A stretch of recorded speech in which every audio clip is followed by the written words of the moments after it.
Professor, eu notei que o Santa Cruz, pelo menos no primeiro minuto, ele deu a impressão que aquele Santa Cruz tinha voltado. E depois eu percebi que o time estava muito ansioso e por conta dessa ansiedade, errou muitos passes, finalizou mal. O goleiro Fábio, a bem da verdade, foi um grande destaque do time do Santa Cruz Potiguar. E também, para mim, faltou um pouquinho mais de alegria. Não é atitude, mas alegria ao time. O time estava muito tenso. O senhor leu assim o time do Santa Cruz, psicologicamente falando? Concordo. Boa noite primeiro, concordo plenamente com a sua explanação. Foi mais ou menos assim. Vamos lá. A gente começou bem o jogo, como sempre começamos em casa, né? Aquele Santa Cruz que vinha jogando em casa, um Santa Cruz de imposição, um Santa Cruz jogando no campo do adversário. Eu vou contextualizar um pouquinho aqui o jogo. Quando o Santa Cruz de Natal fez o gol, era para estar ali 3-1 nós. Era para ter sido 3-1. Nós criamos chances assim, mas foi um volume muito grande nos primeiros 15 minutos. Era para ter sido 1, 2, 3-0. Tá? Eles fazem o gol e aí a gente, verdade, nos desarticulamos. Aí é essa ansiedade que você falou, essa falta que você entendeu como falta de alegria, coisa e tal, mas a bola começou a pesar. A bola começou a pesar, a gente não conseguiu mais. Até chegamos de novo algumas vezes, mas não como nos primeiros 15 minutos. Não chegamos organizado. O time sentiu o gol, né? E aí a gente vai para o intervalo. Eu faço 3 alterações, mudo um pouquinho a parte tática da equipe, coloco um time com uma linha ofensiva de 4. Na verdade, o meu desenho do segundo tempo era 4-1-3-2 para atacar e 4-4-2 para defender. Quando eu tinha a bola, o Bessa saía como 10, o Balotelli ficava na contenção, eu tinha o Vini e o Giovani com a perna de dentro e o Galhardo e o Renato atacando os espaços e pesando mais a área. Cara, aí me dá uma tristeza grande quando eu vejo talvez que com certeza o Vini Ora seria o melhor em campo depois do goleiro. E ele faz uns 15 minutos brilhantes. Tudo que eu pedi a ele, principalmente eu pedi a ele que ele tivesse a personalidade, a ousadia, a alegria que ele tem como ele joga no 20 para ele jogar aqui. E ele entrou assim, ele entrou quebrando linha do adversário com tabela, com dribles, ele entrou desarticulando. E aí a gente pede talvez 2, 3, 4 gols, claro, até a saída dele, que foi também com 15 minutos. Eu estou fracionando o jogo. E aí eu tenho que fazer alteração, aí eu peso mais a área com o Pedro, né, e boto o Renato para a direita. E aí continuamos com um volume muito grande. Reputo eu, organizado. A gente estava muito organizado. E a gente começa a empilhar finalizações, né? E aí assim, você termina o jogo e até que no final empatamos o jogo. A gente termina o jogo com 20 finalizações, 20, 9 no gol. Então, diferente do jogo do Central, hoje nós tivemos organização, nós tivemos volume, tivemos essa desarticulação dos 15 aos 45 do primeiro tempo. Depois a gente teve volume, imposição, o Santa Cruz teve 2 bolas dentro do gol, o gol e um chute com uma defesa do Felipe. E aí a gente... Eu até falei, eu venho falando para eles para ter tranquilidade na hora da finalização, né? A gente cria 20 finalizações, isso já tinha acontecido um pouco contra o Central. Para a gente ter um volume muito grande, pisa muito no último terço, a gente tem 71% de posse de bola nesse jogo, né? Então a gente teve o controle do jogo, mas na hora de finalizar, a gente teve aí quase 12 finalizações dentro da área, e a gente peca na finalização. Então, assim, a gente pecou pela nossa incapacidade de fazer gol. Por isso que a gente não saiu com a vitória. Mas também pontuou que, mais uma vez, o árbitro interferiu no resultado. O pênalti no Renato foi muito claro, como foi lá em Natal. Então, assim, eu não estou... Você me conhece, eu não sou um cara de transferir responsabilidade, mas o árbitro interferiu mais uma vez no resultado, não dando um pênalti claro para o Santa Cruz, que alteraria o placar. Nós venceríamos por 2-1. Como foi lá em Natal, que a gente poderia ter saído vencendo 1-0. Então, eu deixo um alerta que não é o primeiro pênalti a favor do Santa Cruz, que não é marcado. Lances determinantes no jogo que acabam impactando no resultado. Mas, para mim, o resumo do jogo foi esse. Esse foi meu pensamento. Eu acho que faltou tranquilidade para a gente traduzir o nosso volume, nossos 71% de posse de bola, nossas 20 finalizações em gols. Cabe a mim detectar, entender e trabalhar. E, principalmente, passar tranquilidade para o meu volume de ataque, meus meias, meus atacantes terem mais tranquilidade na hora de finalizar. Boa noite, Marcelo. Dá para identificar essas últimas partidas do Santa, né? E você já falou nas outras coletivas com relação a essa oscilação, né, do Santa nas últimas partidas aí, acredito em ponto até a partir do início desse retorno. E a gente está percebendo que alguns atletas estão caindo tecnicamente. O que fazer para que essa queda técnica de algum atleta não interfira ainda mais no conjunto do time, principalmente nessa reta final e pensando também na segunda fase da competição, Marcelo? A gente ainda busca os objetivos nesses 2 últimos jogos. A gente busca esses objetivos, que é terminar na liderança. Eu tenho 3 semanas, né, para poder trabalhar esses aspectos, como você colocou, e a gente, tanto esse aspecto individual, a parte mental dos atletas, que a gente vive um momento que o resultado não está vindo. Hoje, diferente do Central, se merecia sair um vencedor, eu já quero o Santa Cruz, por tudo que ele criou dentro do jogo, e principalmente pela coragem, que praticamente você jogar só com um volante todo o segundo tempo, jogar um time bem propositivo no 4-1-3-2, diferente de Natal, que a gente foi reativo. Então eu falo que a nossa equipe é uma equipe preparada para as fases do jogo. Lá o jogo se desenhou para a gente ser reativo. Hoje o jogo se desenhou para a gente ser propositivo, e fomos propositivos. Talvez vinha se cobrando muito para a gente fazer um bom segundo tempo. Hoje a gente fez um bom segundo tempo. Criamos muitas oportunidades e acabamos traduzimos em gols. Mas agora precisa detectar esse aspecto, talvez pela falta de resultado positivo, esse aspecto psicológico, mental, recuperar alguns atletas que talvez esteja sentindo. A gente vai tentar internamente, cabe a mim, né, fazer uma introspecção, analisar tudo direitinho, e a gente tem 3 semanas para que a gente possa performar nos jogos, buscar o resultado e estar muito bem preparado para a fase final do mata-mata, né? Então a gente vai trabalhar bastante isso, a gente sabe, entende os aspectos que a gente precisa trabalhar. Boa tarde, Marcelo. Boa João noite, Batista, querido. do canal Santa Cruz PE Pernambuco. Marcelo, na entrevista anterior, durante a semana, você falou que a intenção do Santa Cruz era ficar entre os 4. O Santa Cruz caiu para 6º colocado agora na colocação geral. O que preocupa aí essa colocação? O Santa Cruz vai buscar o 4, tem que buscar o 4º colocado. E outra coisa, o Santa Cruz necessita ainda de reforços? A gente vai buscar, né, pelo menos ficar entre os 4, porque é um benefício que a gente vai ter na sequência, né? A gente tem 6 pontos para disputar, a gente tem um jogo fora, um jogo em casa.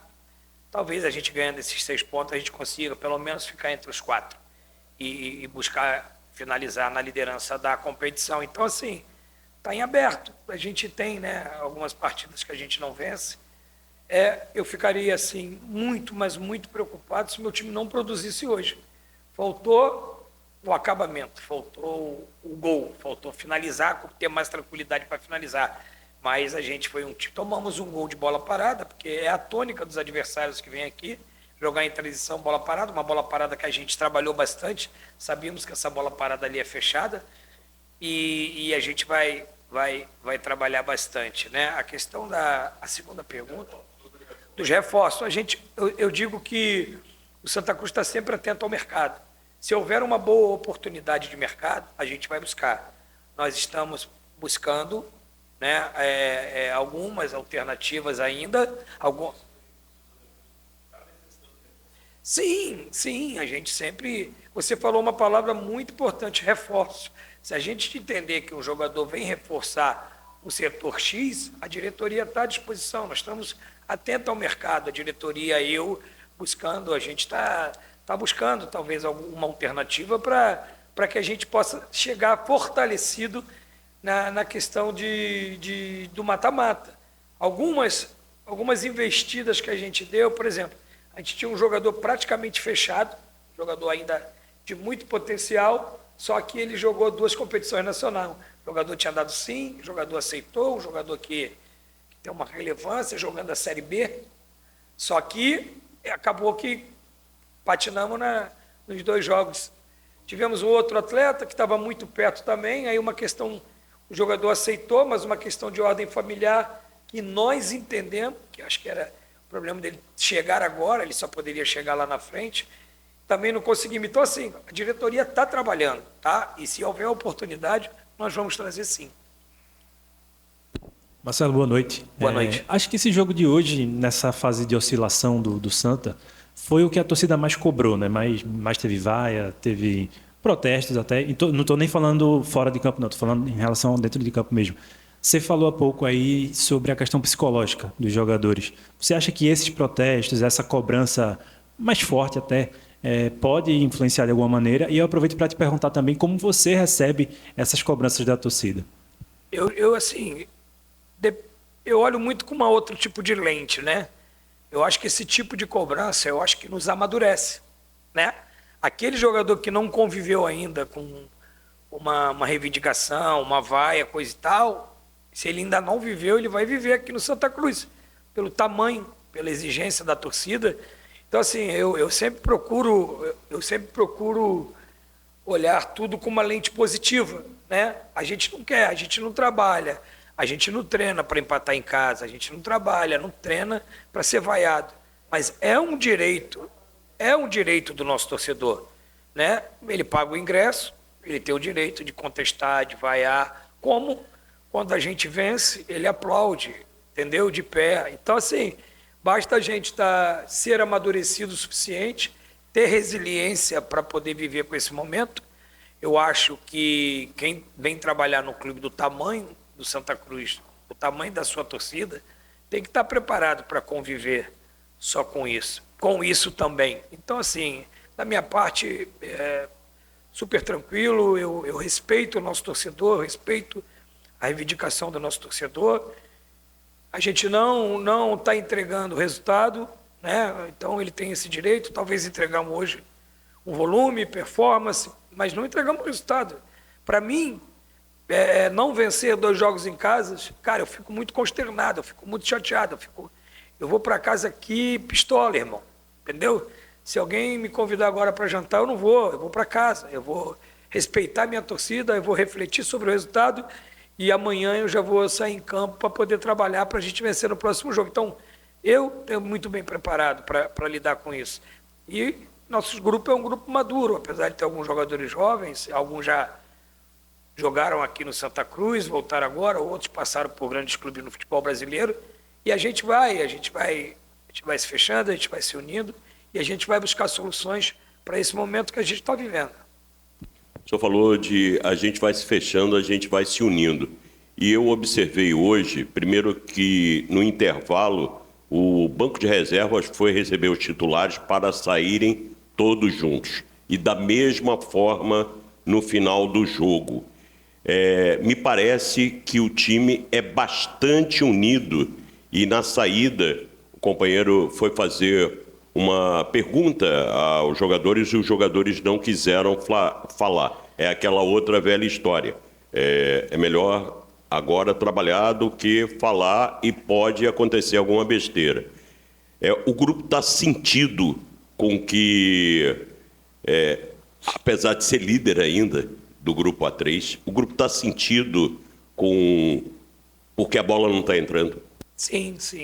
A gente está muito sentido. Eu até peço desculpa a vocês, que sabem o tamanho do respeito que eu tenho, se alguns optarem em não falar, talvez é um momento de reflexão, está de cabeça quente.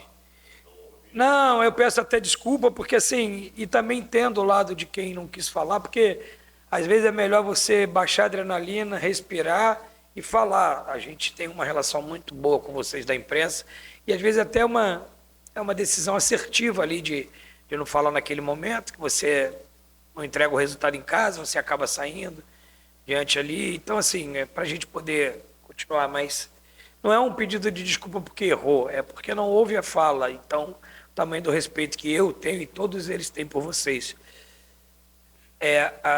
Me desculpe, agora eu acabei respondendo. Exatamente a questão da união. Da união, exatamente. A gente vai sair desse momento de sem resultado junto, né? A gente vai sair junto, unido. A gente tem um objetivo muito grande aqui, que é o acesso. Então, assim, a gente vive uma oscilação numa competição de pontos corridos, né? Então, assim, isso aí acontece muito dentro de competições. A gente fez um primeiro turno de excelência e um segundo turno de oscilação. Então, a gente precisa voltar a ter uma consistência, a ser uma equipe linear, uma equipe que vença. E eu tenho certeza que a gente vai buscar isso antes do mata-mata. Mas, o que eu falo sempre, é um momento difícil, é um momento ruim, nosso torcedor está triste, mas a gente está aprendendo com esse momento. Nós estamos vivendo coisas aqui, mesmo não querendo viver, que vai nos ajudar lá na hora do mata-mata, vai criar casca, a gente vai estar mais forte, mais unido, é o que eu falo para o nosso jogador agora na corrente. A gente tem que respeitar o momento, respeitar o nosso torcedor, se abraçar, se unir, para que a gente só vai sair desse momento juntos. Então, é isso que você viu ali, que você visualizou, é o que a gente vive aqui dentro. Mas eu tenho certeza que a gente vai... A questão, eu vou até pegar um gancho de não falarem, é um momento de silêncio e trabalho, não um silêncio com a imprensa. É um momento de introspecção, silenciar, trabalhar muito, falar pouco, para que a gente venha vencer na próxima rodada. Marcelo, voltando a falar um pouco da partida, você já explanou muito bem na tua primeira resposta o que viu do jogo. Eu queria saber a sua decisão nas escolhas da escalação inicial. Nas últimas partidas, o Yuri Ferraz foi titular na direita, hoje você optou pelo Totti. E no meio-campo, a entrada do João Pedro. O porquê dessa decisão, da mudança em relação à última partida e a tua avaliação, né, de como foi o rendimento do Totti na direita e do João Pedro ali na vaga do William Júnior? O João acabou pagando pelo gol que a gente tomou, né? O João vem treinando muito bem, o João é um cara que me dá uma opção de jogar por dentro, de jogar de extremo com a perna invertida, ele vem entrando nos jogos bem. Então eu achei que ele merecia uma oportunidade, porque o João, ele só tinha começado um jogo comigo, foi contra o 13 na estreia, e ele saiu no intervalo. Então o João é um cara que saiu do time, ele continua entregando todos os dias no treinamento, buscando melhorar e vem melhorando. Ele vem entrando bem nos jogos, e eu entendi que era um momento que ele merecia uma oportunidade. A gente precisa também observar alguns jogadores para que a gente possa. Eu já observei o João de extremo, agora observei ele por dentro. Então, assim, a gente precisa observar, porque eu vou entrar numa fase que eu não vou poder mais observar, eu vou ter que definir. Então, a gente tem ali jogadores na posição que se equivalem muito, então é uma questão de uma oportunidade por tudo que ele vem entregando e produzindo nos treinamentos. O Totti fez uma partida que eu acho que ele oscilou na partida, né? Ele começou muito bem o jogo, ali no início do segundo tempo ele deu uma oscilada, até ali os 20 do segundo tempo, e depois ele entrou no jogo. Se você pensar bem, ele e o Renato ali pela direita, eu acho que a gente melhor articulou, né? Ali ele e Renato pela direita. E ele é um cara experiente, ele é um cara de muita entrega, muita doação. Então ele fez um bom primeiro tempo, boas chegadas pelo lado direito, como eu pedi. Ele oscilou ali no início do segundo tempo, até os 15, 20 minutos. E depois ele se recuperou dentro do jogo. Se você pegar o scout aí de cruzamentos, de assistência do Totti, foi muito grande. E na perda da bola, ele foi um cara muito valente. Ele recuperava muito aquelas bolas ali, porque ele é um cara intenso. Então, assim, ele oscilou durante a partida, mas ele teve um primeiro tempo bom e a segunda metade do segundo tempo muito bom.